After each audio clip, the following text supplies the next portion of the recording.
Philippines in a jet ski holiday. Right now, from Manila to West Philippine Sea via jet ski. Get unlimited water parking from Chinese vessels and free trip to The Hague by the ICC. Promo applies to DBS only. Big flowers and BBMs are prohibited. Huwag niyo kong subukan mga putang ina niyo. Ginawan ng kanta ng ilang DDS supporters matapos umanoy, pambabastos nito sa dating Pangulong Rodrigo Duterte. Ayon sa kanila, hindi na raw nila palalampasin ang mga biro at patama ng komedyante. Patawa, kunwari mapagmahal sa nanay niya, pero kung makapangmak ng iba, sagad sa buto, ginawa na niya kay Jessica Soho, dati yan, diba? Body shaming yata o red joke tungkol kay JS. Super kabayo, vice ganda, di mo kami maloloko. Nag-wake ka ba? Patay ka mukha talaga ni Jose, aka Vice Ganda. Pambansang kabayo ng mga komedyanteng mambubuli. Makabaya ng matagal. Masarap siyang humawak. Hati na naman ang panig ng internet sa nangyayaring bangayan ng mga DDS, Pink Lawan at BBM supporters dahil sa joke na binitawan ni Vice tungkol sa jet ski. And boy oh boy, what a joke ano? Ang pagtawanan, ang pagbagsak ng isang tao. Dating presidente pa naman ng Pilipinas. But hey, we all have our own opinion. If you think na nakakatawa ang kalagayan ng dating presidente, you do you. But for me, I will not double down on any person. Pwede mong sabihin na deserve niya ito. Pero hindi naman ata magandang pagtawanan mo pa ang kanyang pangit na kalagayan, making fun of him while he's in detention is a bit too much for me. Hindi nakakatawa ang pagtawanan pa ang hindi na magandang kalagayan ng isang tao. Anyway, Vice Ganda, you know the guy. Humor overreach, not a good joke para sa Duterte supporters ang jet ski holiday skit ni Vice Ganda. Viral ngayon ang kanilang concert segment kung saan pinasaringan niya ang pangako ng dating Pangulo na mag-jet ski papuntang West Philippine Sea. Statement of comedian Jose Marie Visceral, also known as Vice Ganda, for mocking former President Rodrigo Duterte, thereby disrespecting the former president. Again, wala ko kabasa sa joke or nakakita sa joke kung asa siya.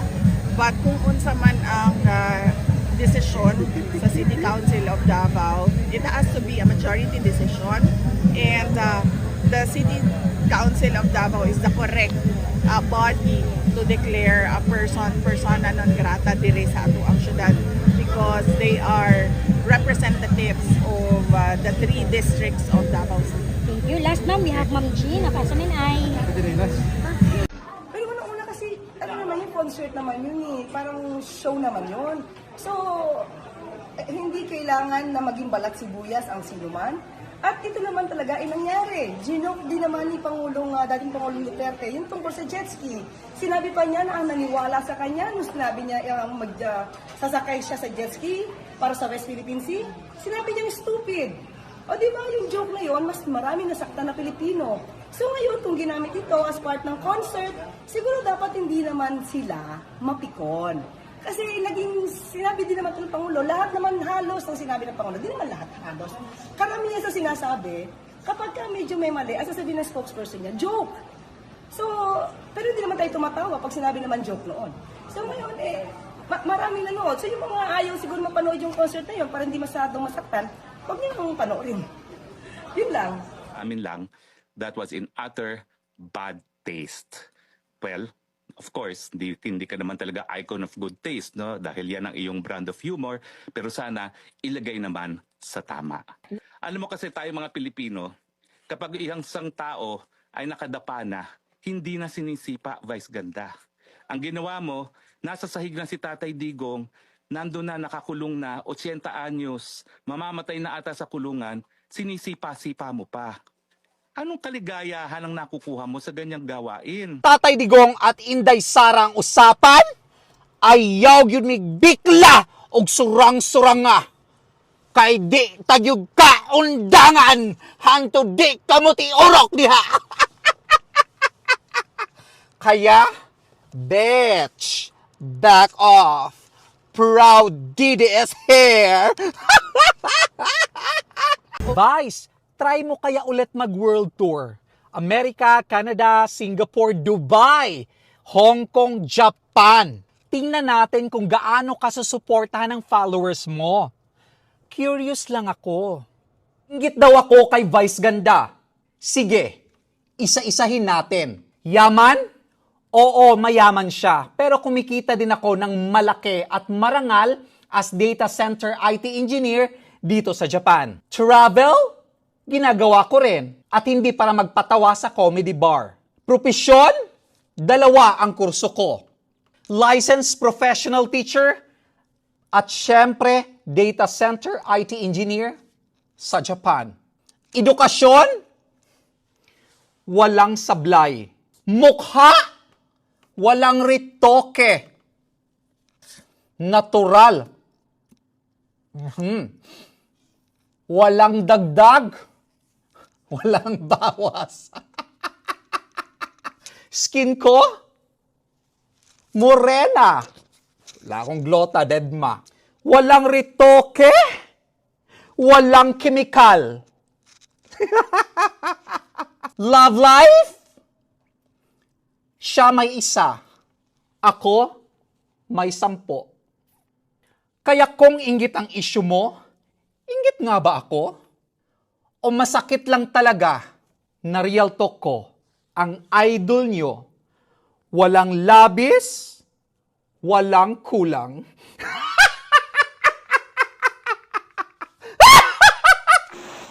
Magandang araw mga kaibigan. Bigyan natin ngayon ng reaction opinion itong post ni Proud Bisaya, no? Sabi niya, as a Davaoenyo, I am appealing to the city government of Davao to declare Vice Ganda as a persona non grata in Davao City. Okay. Ang context po dito is yung concert ni Vice Ganda na kung saan ginawa niyang katatawanan yung kalagayan ni PRRD na nakakulong ngayon sa ICC. So, marami ang nag-react. Yung post ni Kipi Chu kaninang umaga nakita ko. Yung kagabi na post ni Kipicho, sabi niya, darating din ang araw, Vice Ganda, makakarma ka rin. Hihintayin namin yan, kaming mga nagmamahal kay PRRD, it will surely come, makakarma ka rin. Kasi nga, si PRRD ngayon, in his lowest, pero mo, nakakulong na. Tapos, paglaruan pa, pagtawanan pa, kung ano-anong ginagawa ni Vice Ganda sa kanyang concert. Kaya ako naniniwala ko doon sa sinabi ni Kipicho na karma will always come. Kung ano kasi ang itinanim mo, magtanim ka ng maganda, aani ka rin ng maganda. Magtanim ka ng masama, kagaya yun. Kinukutya niya, pinagtatawanan si PRRD na nakakulong na nga siya. Kawawa na siya doon. Tapos, ginawa niyang katatawanan sa kanyang concert. Ay siguradong darating yan ang karma. Darating. Kaya ito, si Proud Bisaya sa kanyang, isa pa pala, bago itong persona non grata, post ni Kipichu, kanina umaga. Pinakita niya, bago yung concert, nasa 20 million ang followers ni Vice Ganda. So, madami-dami, di ba? Kasi sikat siya, artista eh. Kahit ako nung una, talagang nanonood ako kay Vice Ganda. Nanonood din ako sa mga pelikula niya, yung Private Benjamin. Maganda yun, to me, nag-enjoy ako. So, yan, believe din ako sa talino niya. Kaya lang ito, sumusobra na. Kung concert lang, makitaluan mo pa ng politika. Diba? Ito, nangyari. 20 million followers. Pagkatapos ng concert niya, isang gabi lang, kanina ipinakita ni Kipichu, screenshot, 19 million na lang ang followers ni Vice Ganda. Sa isang gabi lang, wala pang isang araw, nag-unfollow ang 1 million. Bakit sila nag-unfollow? Ayun. Kasi,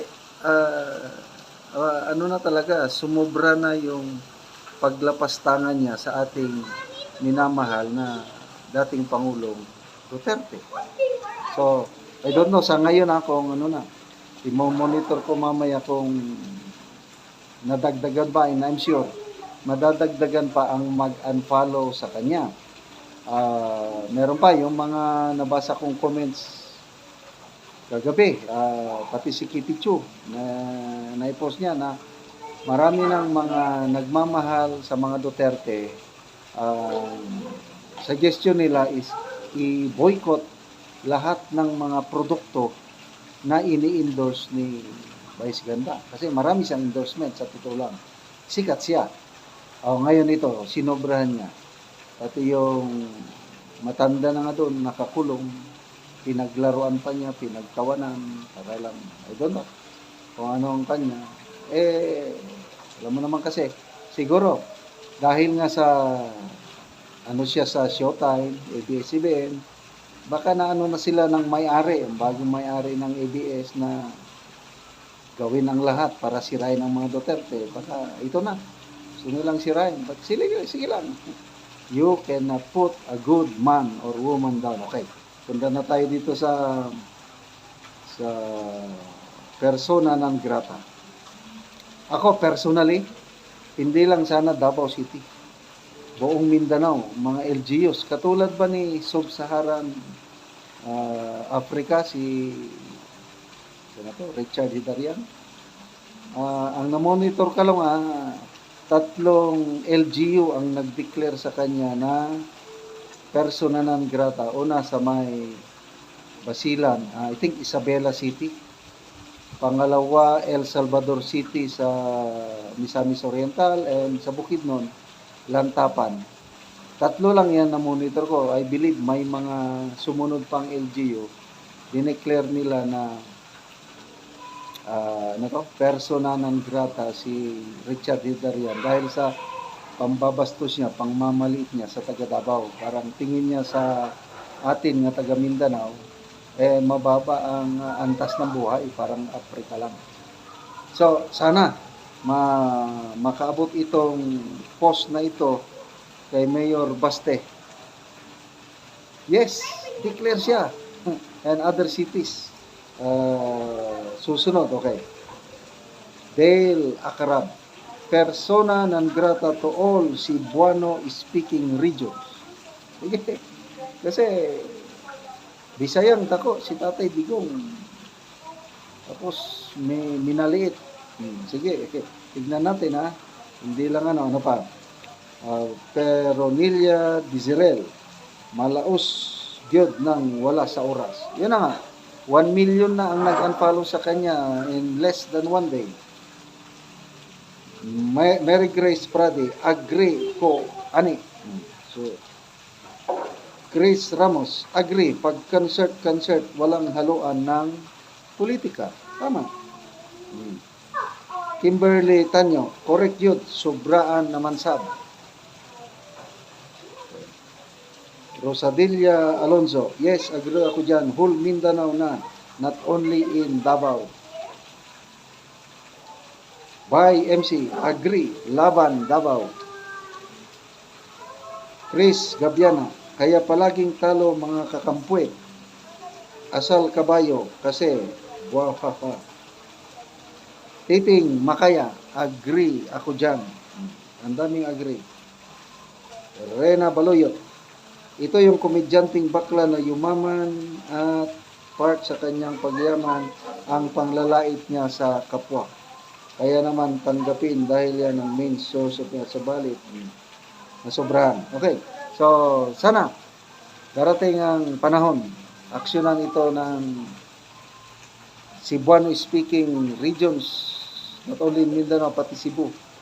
I-declare siya na persona non grata sa pambabastos sa ating minamahal na Tatay Digong.